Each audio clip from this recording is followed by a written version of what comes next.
ঠিক কি হয়েছিল সেদিন? ইন্দোনেশিয়ার নীরব পাহাড়ি সৌন্দর্যে এক বাঙালি পরিবার, বাবা, মা আর 2 ছেলে স্বপ্নের ছুটি কাটাচ্ছিল। রোদ, হাসি, জল সব যেন ছবির মতো সুন্দর। মাউন্ট সেমেরু থেকে ঘন কালো ছাই আকাশ ঢেকে দিল। সব অন্ধকার, সবাই দৌড়াচ্ছে।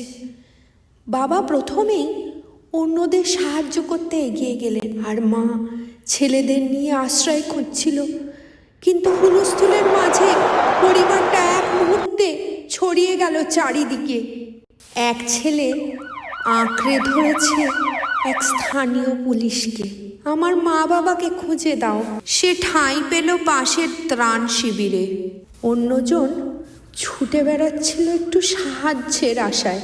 মা বাবা হাহাকার করে খুঁজে চলে পরিবারকে। অন্ধকারের মাঝেই মানুষের সহমর্মিতা আলো দেখায়। এক এক করে তারা আবার একে অপরকে খুঁজে পায়। কাঁদতে কাঁদতে জড়িয়ে ধরে। তারা নিরাপদে ফেরে নিজের দেশে।